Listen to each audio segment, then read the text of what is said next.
Greetings, maniacs, New Englanders, and everyone else tuning in. We are close to the end of our deep dive of the Maine ballot in November. We are on question 7. Believe it or not, this is the second to last video that I've recorded because the follow-up questions just complicated it while I was doing my filming bonanza. So you're going to watch 8, but I filmed 8 before this one. And actually, I still have to film 3 because question 3, whew, that's a doozy. And I don't think that I'm going to edit it in such a way that it can be split up into multiple videos. Although, if you're on question 7, then you've probably already gone through and listened to question 3. And at this point, you know what I'm going to say about question 3 and what I say in that video more than I know what I'm going to say at this current filming moment. Is that time travel? So, like I said, this is question 7 that we're getting into, so let's dive right in. Do you favor amending the Constitution of Maine to remove a provision requiring a circulator of citizens' initiatives or people's vetoes petition to be a resident of Maine and a registered voter in Maine requirements that have been ruled unconstitutional in federal court?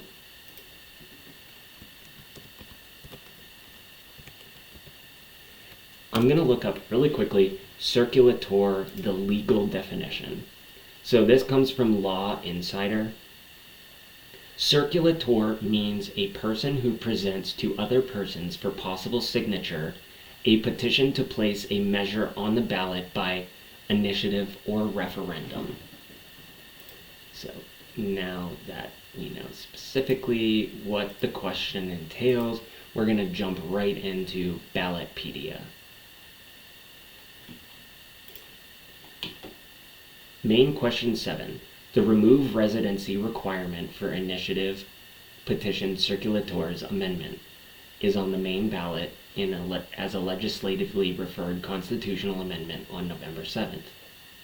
A yes vote supports removing a constitutional provision previously found unconstitutional by a federal appellate court that says a circulator for a citizen initiative or referendum petition must be a citizen of Maine.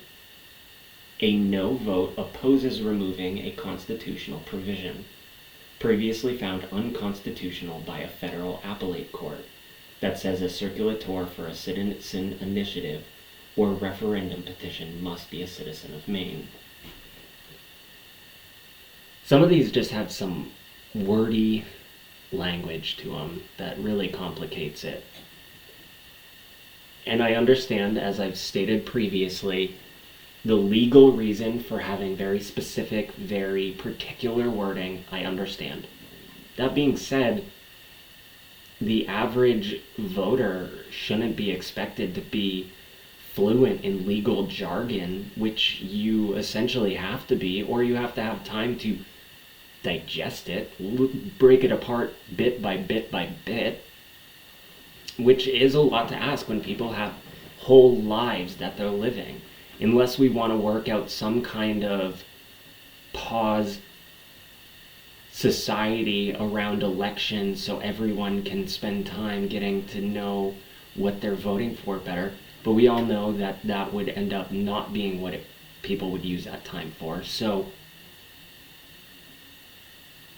we need to figure out a way to follow legal jargon while adhering to legal jargon while also making it feasible for average voters to understand the questioning. So back to Ballotpedia. This amendment would remove the requirement that a circulator, a person who collects signatures for an initiative and referendum petitions, must be a resident of the state of Maine. This amendment would align the Maine Constitution with a decision by the First Court of Appeals in the We the People PAC et al. V. Ballot decision, which affirmed the decision by a U.S. District Court that requiring a circulator for written petition in Maine to be a Maine resident is a violation of the First Amendment. Do other states have residency requirements for petition circulators? Out of 26 with statewide initiative or veto referendum processes, 7 states had residency requirements for ballot initiative and veto referendum petition circulators: Alaska, Idaho, Montana, North Dakota, Ohio, South Dakota, and Utah. In addition to Maine, 2 other states, Colorado and Mississippi, had requirements in statute, but courts had invalidated or blocked the enforcement of the statutes. Really quickly, how did this measure get on the ballot? The amendment LD 1477 was sponsored by Senator Craig Hickman, a Democrat, for the state legislature to place a constitutional amendment on the ballot in Maine. A 2/3 majority, which means 66.67% vote, is required from each chamber during one legislative session. On June 21st, the Maine State Senate voted to engross the amendment, and on June 22nd, the Maine House of Representatives voted to engross the amendment. On July 25th, the state legislature voted to certify the amendment to the ballot. So that's Ballotpedia. I really have enjoyed going to them first off, just for clarity, for some unbiased opinions, just straight to the facts, direct quotes with areas that I can follow up personally if I have any questions on what was said. So Ballotpedia has been really helpful. As always, links will be included down below. And so far, what do you think with question 7? Where do you stand? Questions 1 and 3 are intertwined, and questions 5 and 7 are intertwined. So how do you see this in government? I mean, should there be a process where you can intertwine 2 different measures in the same ballot? But at the same time, that's a way for us to counter something that we don't agree with. It just becomes very convoluted, in my opinion, and very confusing. And this year particularly, I have not had a year since I've started voting. I'm 33. I mean, I've voted every chance I've had since I was 18. Four times? I don't know. I can't do the math right now, and I can't remember. 3 or 4 times. So I voted every chance I can, and, well, okay, so I voted more times than that because presidential aren't everything. Anyway, so I find voting a very beneficial, democratic way to express ourselves. But I've never been so confused on what I'm voting for currently. So I'm going to follow up and finish with NG Exchange. Although if you're watching these in chronological order, then video 8 will finish it up. But I recorded this one after 8, so to me, I'm finishing this up. To you, possibly, you're just continuing the journey. So this is from NG Exchange. November ballot, questions 5 through 8, constitutional amendments. Question 7, text on the ballot. Do you favor amending the Constitution of Maine to remove a provision requiring a circulator of a citizen's initiative or people's veto petition to be a resident of Maine and a registered voter in Maine, requirements that have been ruled unconstitutional in federal court? Background from the League of Women Voters. Maine's constitution currently says that people who are circulating petitions have to be a Maine voter. This amendment would remove that requirement, so petition circulators would not have to be Maine voters. Federal courts have ruled that this requirement is unconstitutional in several states. A yes vote means you want to amend the Constitution so that people collecting petitions, signatures, don't have to be Maine residents. A no vote means you don't want to amend the Constitution and prefer that only Maine residents can collect signatures. Context from the Bangor Daily News. Question 7 looks to align the state with a federal court ruling in 2022 that struck down as unconstitutional Maine's requirement that signatures gatherers trying to get items on the ballot must be Maine residents and voters. The proposed law and the legislative action LD 1477 resolution proposing an amendment to the Constitution of Maine to align the proceedings for circulating written petition for people's vetoes and direct initiatives with federal law. So I've read that entire article at this point, if you followed along in the series. So you'll have seen this link several times. But I also thought it was very helpful, and pleasantly, there are no ads. It is all just straight info. They're not collecting my information, or I guess, no, it doesn't look like there's any ads. So, high five. I really like that. I actually had to subscribe to Bangor Daily News. Not that that's a bad thing. I've always kind of been annoyed because I've been paywalled, and it's something that usually they're on the forefront of information. Usually they have headlines that I really want to click on. I've been hesitant to pay for it. Now that I'm actually doing all of this, reviewing these things, I decided that I was going to get the printed and the digital version. So, you're welcome. So this is from Bangor Daily News.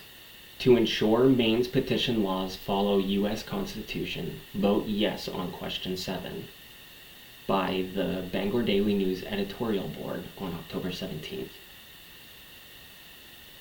We've read the question several times, so I'm going to skip it. Have been ruled unconstitutional in federal court. The most important words in this ballot question which seek to amend the Maine Constitution are the last 9. In a nutshell, a federal court has ruled that a provision in the state constitution that requires petition circulators to be a Maine resident and registered voters in Maine violates the U.S. Constitution. As a result, the provision is unenforceable and needs to come out of the Maine Constitution. Like us, and even Maine's Secretary of State, you may think that the people's gathering signatures to get citizens' initiatives or people's vetoes on the ballot in Maine should live here and vote here. That seems like a reasonable requirement. Maine lawmakers thought so too. In 2015, after a contentious referendum on bear hunting, the legislature passed a law doubling down on the residency requirement. Federal courts, however, have disagreed, ruling that Maine residency and voter registration standards for signature gatherers run afoul of the U.S. Constitution. Federal District Court Judge John Woodcock noted the conflicting interest in a February 2021 ruling. First, there is desire to, essentially, keep Maine elections for Mainers by restricting petition signatures gatherers to Maine residents and voters. Second, there is a constitutionally required petition of free speech rights, which the U.S. Supreme Court has ruled include a broad swath of activities around election and campaigning. On the one hand, the public has a strong interest in ensuring the freedom of speech and constitutionality of election laws, Woodcock wrote in a 2021 decision.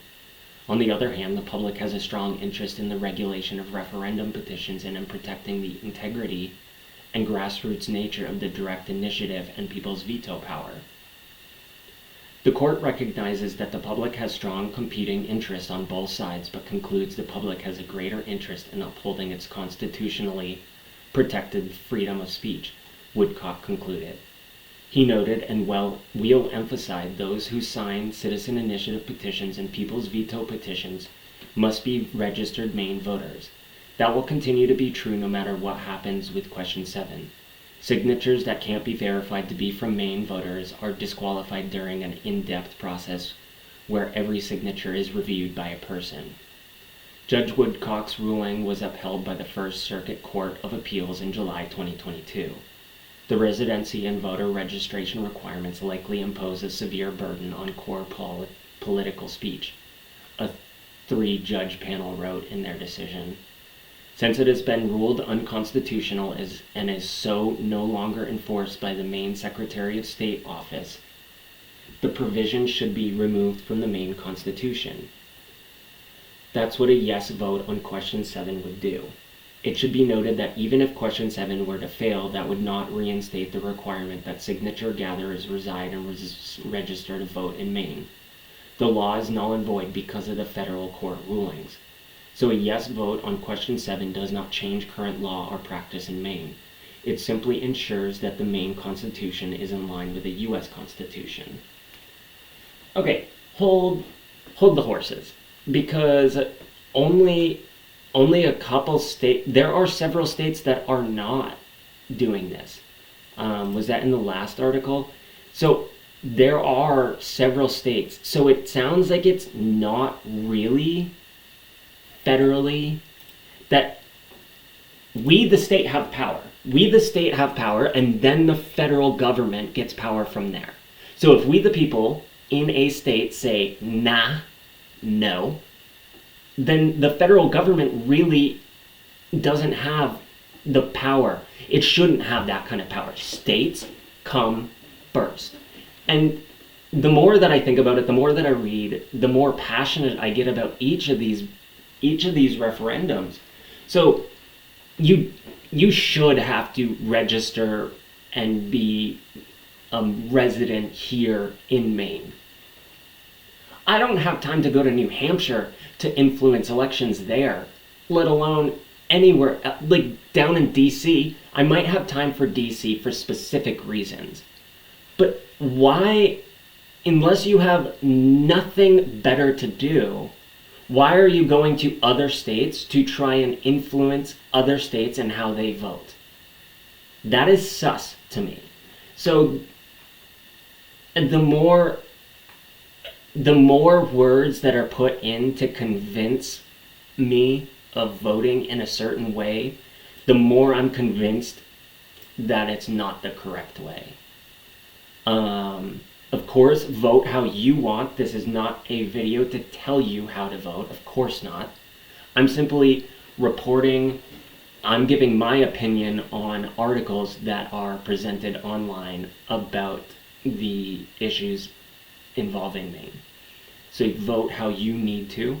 But for me, I think it's just suspect that people from other states want to come in and influence us. It seems like Maine is being ripped apart from every direction, the way life should be. I will say, the way life should be. Clearly, the rest of the world, not even just the rest of the nation, the rest of the world sees this and they want it. So they're coming for us. And we're like innocent babes in a lot of ways. But in a lot of ways, we're hardened veterans, so fuck with us.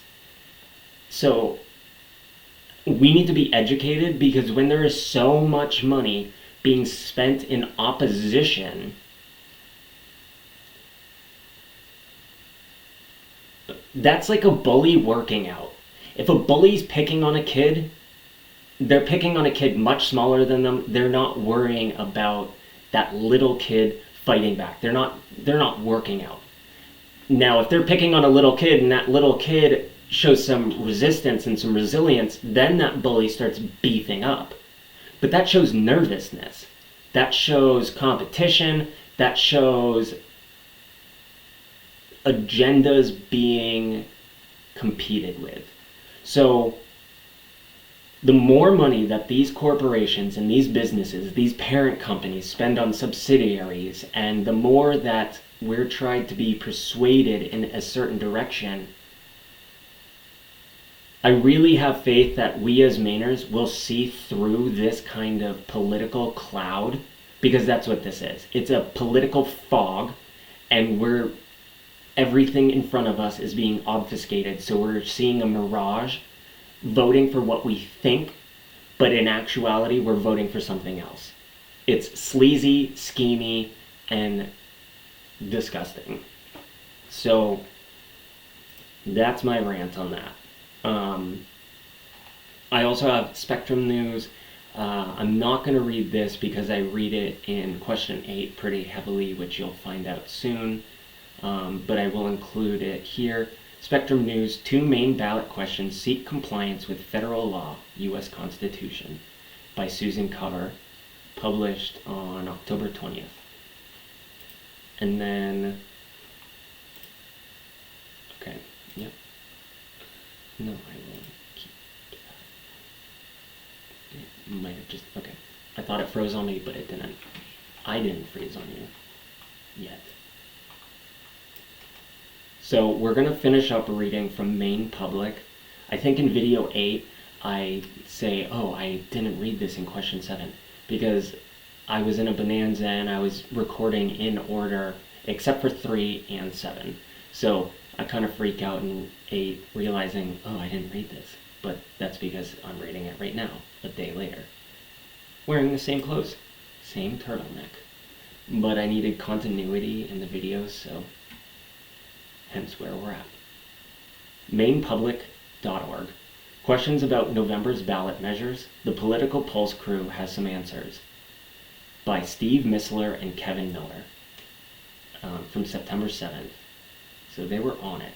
They were posting about this early on, and most of us just had a lot going on at that time where we couldn't focus on things like this. But now with November 7th, like less than 2 weeks away, that's terrifying. We have no choice but to focus on it. So we're going to end with this article here for question 7. Question 7 allows non-residents to circulate ballot petitions. Question 7 asks Maine voters, and I'm not going to repeat it, but the last 9 words. A registered voter in Maine, requirements that have been ruled unconstitutional in federal court. The Maine Constitutional currently requires that all people circulating petitions for citizens' initiatives and people's vetoes initiatives are Maine residents and registered voters. Ballot campaigns have ways around these requirements, but a conservative political action committee challenged them, and a U.S. District Court judge ruled in 2021 that the requirements were a violation of the First Amendment in the U.S. Constitution. The First Circuit Court later affirmed that ruling. Question 7 effectively aligns Maine's Constitution with that decision by eliminating the residency and voter registration restrictions on petition circulators. It might not be a popular change with some, including Secretary of State Shenna Bellows, whose office unsuccessfully appealed the U.S. District Court appeal ruling to the First Circuit Court. However, Bellows' office now supports the change because of rulings by federal courts. If it passes in November, the practical effort for Mainers is that they could encounter more out-of-state petition circulators. The change will be welcome for ballot campaigns that struggle to find Maine-based circulators. I am so against this. And I'm glad that Secretary of State Shenna Bellows tried to appeal this, because we are already bombarded with so much propaganda, and it doesn't matter which side you come from. Like, when they're just spending millions of dollars on 1.3 million residents of Maine, there are 1.3 million people here in the state of Maine, but they're spending $34 million, like, that we know of. Excuse me? That's alarming. And to me, that shows their hand. So I hope you'll join with me. Of course, you don't have to, but I hope you'll join with me to vote no on question 7. Do not, I want to make sure that I'm saying this correctly. Do you favor amending the Constitution of Maine to remove a provision requiring? No. Do not remove it. I think it's good as it is, and anything that was judged in 2020, 2021, 2022, there was so much going on that we need to reevaluate some things in the past 4 years. Like, can we call a mulligan on the past 4 years?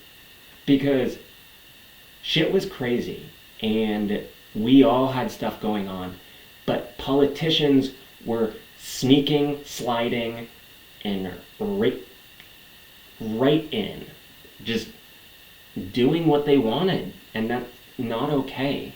It's very rapey. So, yeah. Question 7, I'm going to end it there. Go ahead and comment down below, because I want to know what you guys are thinking. Are you guys as alarmed and disgusted by the political fog around us? Or does this seem pretty normal and I'm just newer to voting and I don't fully know what I'm getting into yet? Is this just how it always is? go ahead and leave your comments down below, and I hope to see you guys in the next video.